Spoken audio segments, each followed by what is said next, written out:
주 예수의 은혜와 평강이 있을지어다. 오늘 말씀은 적은 능력으로 사명을 감당하는 교회. 말씀의 초점이 우리 교회와 성도에게도 있고, 또 오늘 우리가 정성을 다해 헌금해서 도와주어야 할 그런 농어촌의 미자립 교회에게도 초점이 있습니다. 이 소아시아의 7 교회들은 오늘날 터키죠. 주로 터키 이 서부 쪽에 있는데 모두 다 역사적으로 실존했던 그런 교회들입니다. 그런데 이들 7 교회는 각 교회마다 나름대로의 특징을 가지고 있어요. 그래서 이 소아시아의 7 교회는 이 땅에 세워진 모든 교회를 상징적으로 나타낸다. 그래서 교회를 설교할 때 요한계시록 2장과 3장에 기록하고 있는 소아시아의 7 교회를 설교하는 것은 매우 의미 있는 일이겠죠. 빌라델비아 교회가 오늘 본문에 등장하는데요. 이 빌라델비아 교회는 한마디로 말하면은 따라서 합시다. 충성된 교회. 충성된 교회. 충성된 교회였어요. 우리 이 빌라델비아 교회하고 또 서머나 교회 이 2 교회에는 다른 5 교회하고는 달리 우리 주님의 책망은 없고 칭찬만 들은 교회였어요. 우리 영광대교회도 우리 주님에게 칭찬만 듣는 그런 교회와 성도가 되시기를 바랍니다. 이 빌라델비아라고 하는 곳은 사실 이 2 단어가 합해진 거예요. 이 필리아라고 하는 말과 아델포스라고 하는 말인데, 이 필리아라고 하는 말은 사랑이라는 뜻이에요. 아델포스는 형제라는 말이죠. 그러니까 형제 사랑. 이 빌라델비아라는 지역 자체가 형제 사랑이라는 의미를 담고 있습니다. 그것은 이 BC 2세기 경에 이 버가모의 왕이었던 아탈루스 2세에 의해서 세워졌는데, 이 아탈루스라고 하는 사람은 자기 형에 대한 그 사랑, 형이 유메네스라고 하는 사람인데 형에 대한 사랑이 매우 각별했습니다. 그런데 이 아탈루스가 그 형이 이 유메네스가 헬라에서 암살을 당했다는 얘기를 듣고 형을 대신해서 버가모의 왕이 됩니다. 누가 왕이 돼야 되죠? 형이 왕이 돼야 되죠. 대체적으로 그렇습니다. 그런데 형이 헬라에서 암살되었다는 얘기를 들어서 이제 형이 없으니까 아우인 이 아탈레스가 왕이 된 거예요. 그런데 그 중에 하나의 도시를 듣고 형을 생각하면서 그 이름을 형제 사랑이라, 그렇게 빌라델피아라고 이름을 지은 겁니다. 그런데 놀라운 일이 생겨났습니다. 죽은 줄 알았던 그 형이 살아서 돌아온 거예요. 살아서 돌아오니까 이쯤 되면은 굉장히 긴장 관계가 형성이 되겠죠. 살아 돌아온 형은 형으로서의 기득권을 주장할 수 있고, 동생은 이미 왕으로 즉위를 해버렸기 때문에 왕의 권리를 주장할 수 있습니다. 신하들이 말했어요. 왕에게, 형이 살아왔지만 이미 당신께서 왕이 되었으니 형을 죽이시고, 그리고 형을 죽이시고 당신이 왕위를 유지하십시오 라고 했는데, 그 아탈루스는 형에게 왕위를 넘겨줍니다. 이건 권력의 체계를 아는 사람은 결코 쉽지 않아요. 왕위마저도 양보할 정도로 형제 사랑이 컸다는 것입니다. 그런 유래를 가지고 있는 이 빌라델비아가 어떤 특징을 가지고 있냐면은 지형적으로는 동방의 관문이었습니다. 그래서 이 많은 교역 도시이기 때문에 많은 지역에서 이제 서로 다른 세 지역이 만나는 위치에 이 요충지에 있어요. 그렇기 때문에 교통으로 볼 때에도 관문의 역할을 한 거죠.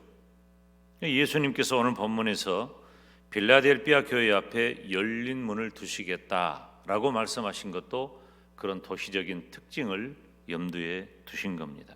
그런데 참 놀라운 것은 이 열린 문을 통해서 하나님의 구원과 축복이 전해지고 확산되는 것을 생각하면 세상 일은 그저 우연한 일은 없구나 하는 그런 마음을 갖게 됩니다. 빌라델비아는 지진이 많은 곳이었고 또 산업적으로도 포도가 많이 생산되는 곳이었습니다. 포도가 많이 생산된 이유는 바로 그 주변의 농토가 화산재가 쌓여 있어서 포도를 재배하기에 아주 적합한 지질을 가지고 있었어요.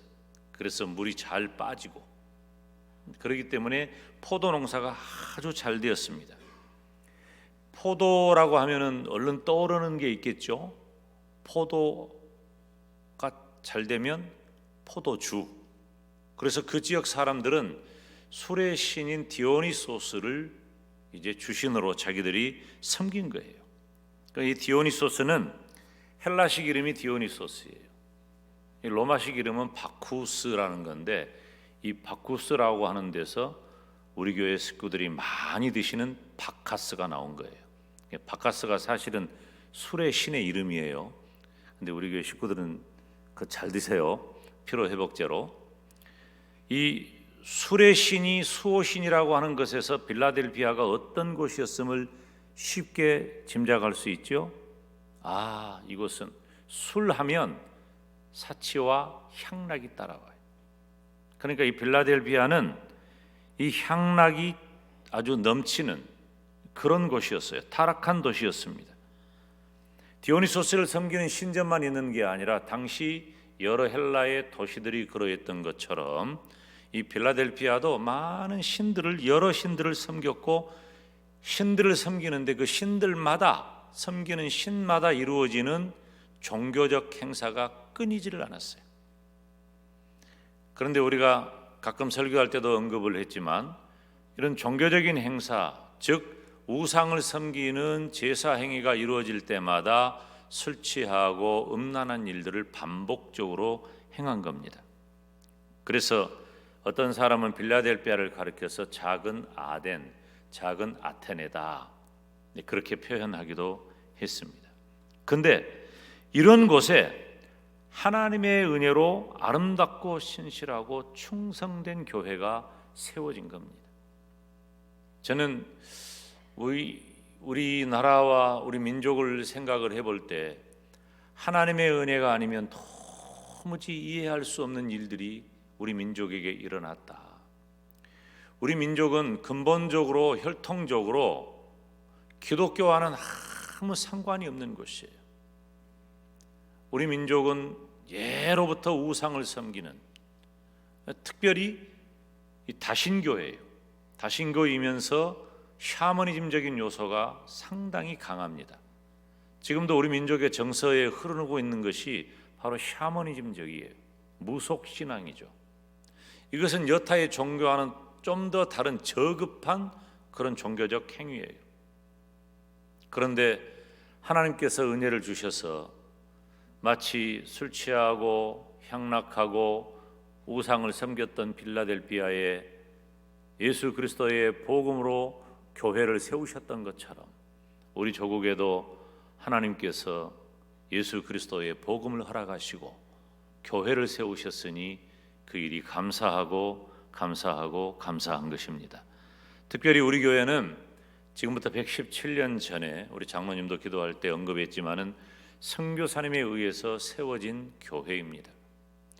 선교사님에 의해서 세워진 교회라고 하는 것은 교회의 초창기가 너무 어려웠을 것을 우리가 상상할 수 있어요. 사실은 우리가 이 기독교가 대부흥기를 맞이하기 전까지는 교회의 전립 자체가 어느 곳이든지 어려운 환경이었습니다. 우리 교회도 그렇고 특별히 어려운 지역이 어디냐면은 도서 지역이에요. 농어촌 지역. 도서 지역은 우상이 너무 심해요. 제가 청년 때 이제 도서 지역에 전도를 한다고 이렇게 여름에 이렇게 나가 보면은 뭐 안 맞아 죽으면 다행이다 싶을 정도의 섬도 있었어요. 그곳은 아주 그 토착 신앙, 바다에 나가는 분들은 굉장히 신변의 위험을 느끼고 두려움이 가득하기 때문에 근본적으로 지역적으로 우상을 섬기게 되어 있더라고요.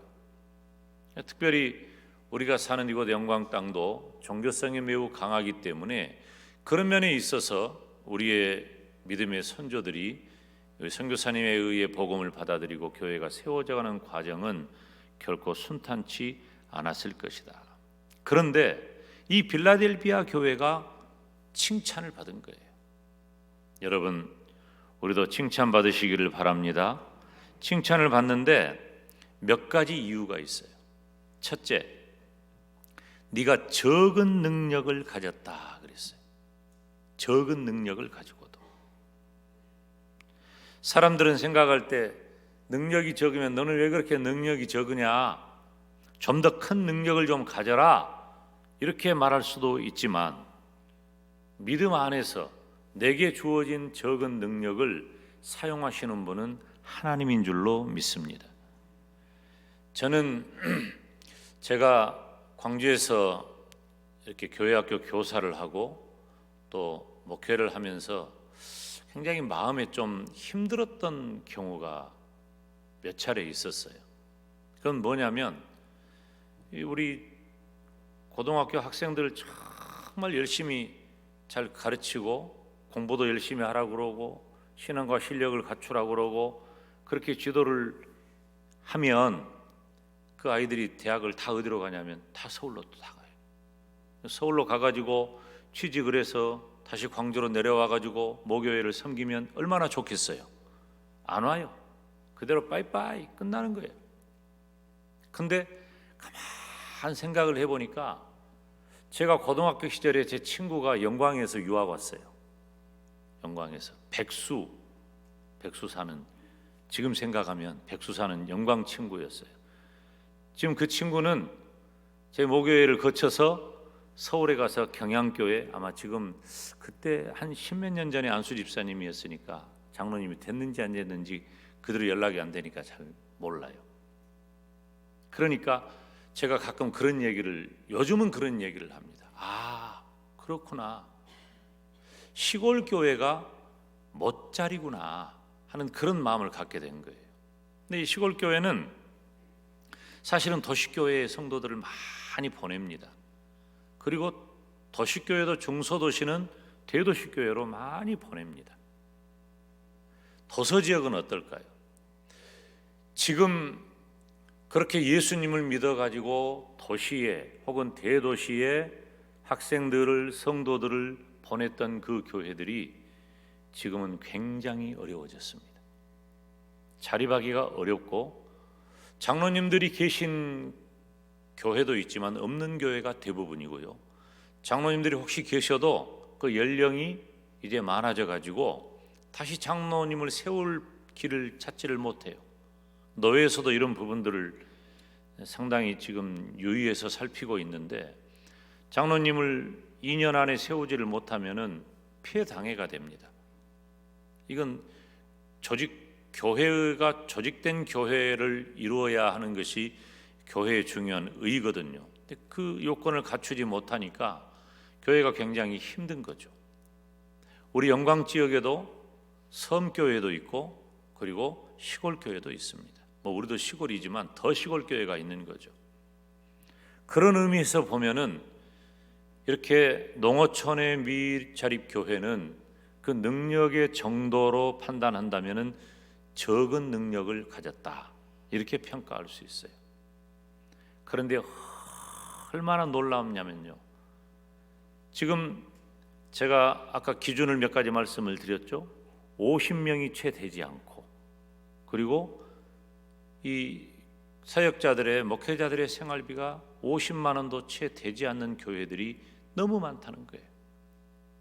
근데 코로나 바이러스 전염병 상황이 되니까 이제 그런 교회들은 사실 도시교회에서 좀 여유 있는 교회에서 함께 형제 사랑을 나누어 줘야 할 텐데 함께 어려워지니까 함께 어려워지니까 선교비라든가 그런 전도비, 구제비에 대해서 상당 부분 이제 조절이 되는 것 같아요. 그래서 많이 힘들어집니다. 빌라델비아 교회는 겉보기에는 보잘것 없을 수도 있어요. 그렇지만 그들에게는 능력이 있고 생명력이 있다고 예수님께서는 빌라델비아 교회를 칭찬하십니다. 교회의 사이즈는 작고 그리고 시대적인 상황에 따라서 산업의 변화에 따라서 농어촌 교회가 힘들고 어려워졌지만 여전히 미자립 교회 상태에 있으면서도 그들이 적은 능력으로 주님께서 맡기신 일을 감당하고 있음에 우리는 기꺼이 박수를 보내고 격려를 해야 합니다. 빌라델비아 교회가 받았던 칭찬 두 번째는 내 말을 지키며 내 말을 지켰다는 겁니다. 빌라델비아 교회는 영적으로 살아 있었기 때문에 그들은 오로지 예수님의 말씀을 마음에 두고 온 힘을 다해서 예수님의 말씀에 순종했습니다. 적은 능력을 가졌지만 그들이 할 수 있는 것 하나는 바로 우리 주님의 말씀을 지키는 겁니다. 교회가 왜 필요하고 교회가 무슨 일을 해야 합니까? 교회는 바로 주님의 말씀을 지키는 일을 하는 것입니다. 그래서 주님이라면 하셨을 그 일을 감당하는 것입니다.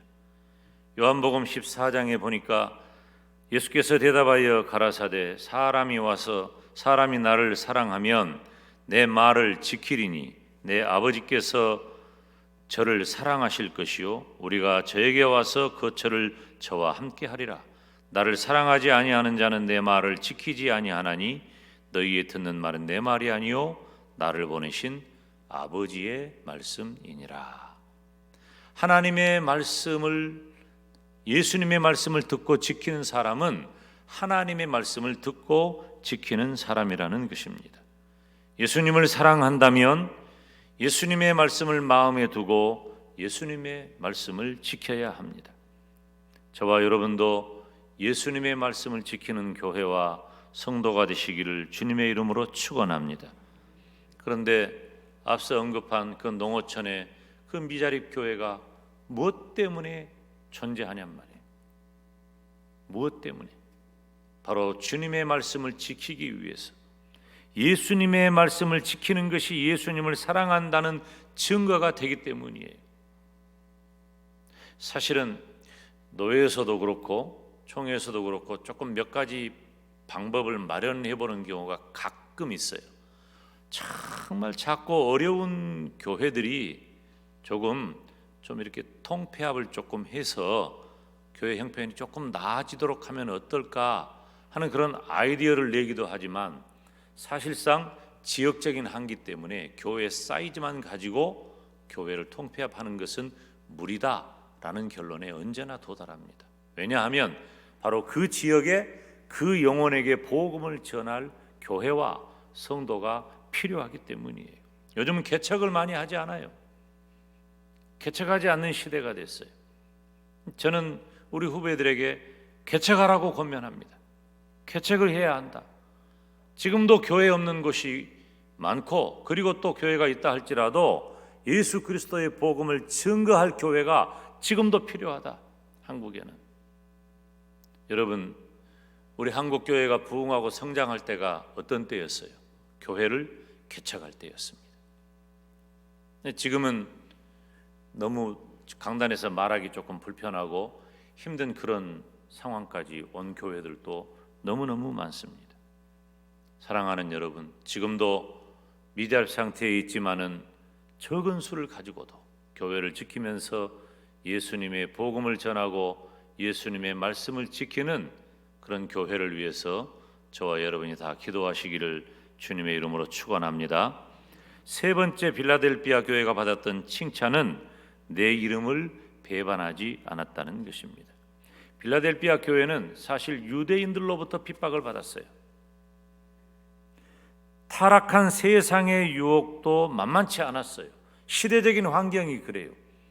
그렇지만 빌라델비아 교회는 우리 주님의 이름을 배반하지 않았다는 것입니다. 빌라델비아 교회는 어떤 경우에도 믿음을 지키면서 예수님에게 충성했습니다. 지금도 힘들고 어렵고 작고 연약한 농어촌 교회라 할지라도 오직 한 마음을 가지고 주님의 이름 배반하지 아니하고 주님의 복음 전하는 복된 교회가 있다는 것을 우리가 기억하고, 우리 영광대교회도 어떤 경우에도 우리 주님의 말씀을 지키고 주님 배반하지 않는 복된 성도가 되시기를 바랍니다. 그리고 네 번째로는 네가 나의 인내의 말씀을 지켰다. 예수님께서는 십자가를 통해서 우리에게 친히 인내의 본을 보여주십니다. 그리고 우리에게도 인내할 것을 말씀하십니다. 지금 이 시대는 인내해야 할 때예요. 모든 면에서 인내해야 할 때예요. 빨리 이 코로나 팬데믹의 이 터널이 지나가기를 원하지만은 지금 쉽지를 않아요.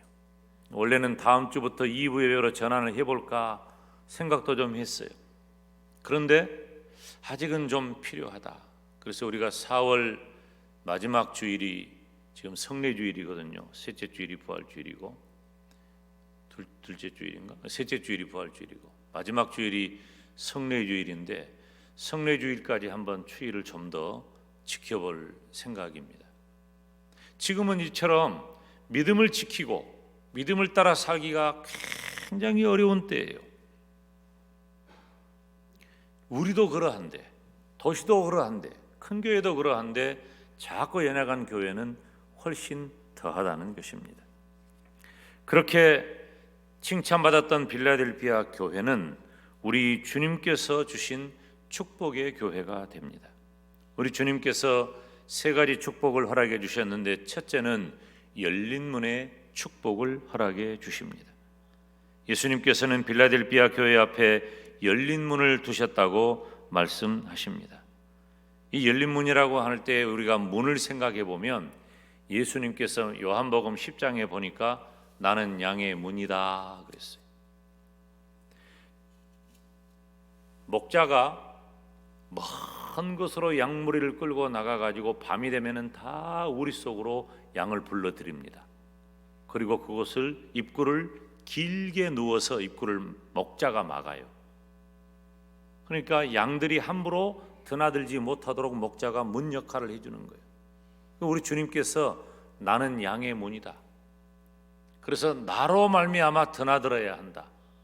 이 문으로 들어가지 않는 자는 다 도적들이다. 그래서 예수님 중심으로 살아야 할 것을 말씀해 주셨는데요. 여러분, 우리가 예수 그리스도 안에서 산다는 것이 얼마나 큰 축복인지 모릅니다. 주님께서 열린 문을 허락해 두셔서 활짝 그 문을 여시고 예수 그리스도의 복음으로 통행하는 저와 여러분이 되시기를 주님의 이름으로 축원합니다. 두 번째로는 빌라델피아 교회에 복음 전도의 축복을 주었습니다. 오늘 본문 9절 말씀을 보면, 보라 사단의 왜 곧 자칭 유대인이라 하나 그렇지 않고 거짓말하는 자들 중에서 몇을 내게 주어 저희로 와서 내 발 앞에 절하게 하고 내가 너를 사랑하는 줄을 알게 하리라. 유대인의 회당이 있죠. 그런데 유대인들은 자기들만 여호와의 총회에 속한다고 생각했어요. 이 유대인의 지독한 선민 사상이죠. 그런데 그들은 표면적 유대인이고 자칭 유대인일 뿐이에요. 영적인 눈으로 보면은 그들은 사실 유대인이 아닌 거죠. 우리가 영적으로 유대인이라고 하는 것은 예수님을 믿는 성도를 말하는 거예요. 복음을 가진 자가 바로 영적인 이스라엘이 되는 것입니다. 사랑하는 여러분, 빌라델피아 교회를 온갖 방법으로 다 핍박을 했지만 결과적으로는 빌라델피아 교회가 우리 주님의 은혜를 입게 되었다는 것입니다. 저와 여러분도 빌라델피아 교회처럼 함께 예수님을 믿고 함께 구원의 복된 길 걸어가시기를 주님의 이름으로 축원합니다. 저는 미자립 교회의 존재의 의의를 바로 여기에 둡니다. 복음 전도에 두는 겁니다. 지금도 주의 종 세우신 주의 종을 통해서 아무리 연약해도 시간 말씀이 증거되고 그 지역에 아직도 죽어가는 영혼들에게 예수 그리스도의 복음을 우리 주님께서는 증거하고 있기 때문입니다. 예수님께서 하나님께서 저와 여러분에게도 이와 같은 복음 전도의 축복 허락해 주시기를 주님의 이름으로 축원합니다.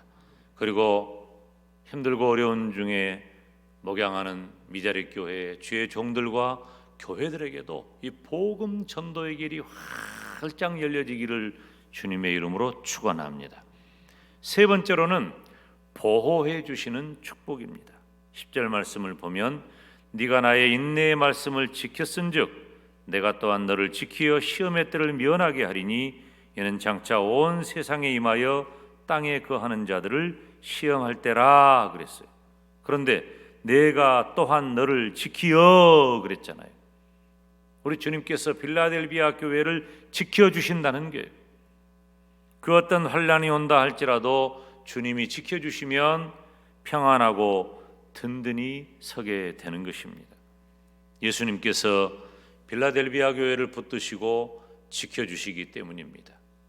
여러분, 우리 교회가 117년을 지내면서 힘들고 어려운 일이 없지 어쩌겠어요. 민족사적으로도 그렇고 특별히 교회사적으로도 그렇고 힘들고 어려운 일이 없지는 않았지만 우리 주님께서 우리 영광대교회를 든든히 붙들어 주신 줄로 믿습니다. 우리 교회를 붙들어 주신 그 주님께서 지금 힘들고 어렵게 목회하는 미자립교회 주의 종들과 모든 성도들도 붙들어 주시기를 주님의 이름으로 축원합니다. 오늘 말씀은 우리 모두가 진정으로 기쁘게 들어야 할 말씀입니다. 빌라델비아 교회는 능력과 순종과 충성과 인내를 가졌던 좋은 교회입니다. 우리 영광대교회도 빌라델비아 교회처럼 예수님의 신실하고 충성스러운 종들이 되시기를 바랍니다. 지금도 힘들게 목회하는 미자립교회 농어촌 교회의 목사님들과 성도들도 예수님의 칭찬을 듣고 예수님의 축복을 풍성히 받고 우리 주님이 주시는 의의 면류관, 영광의 면류관, 생명의 면류관 받아쓰기를 우리 주님의 이름으로 축원합니다.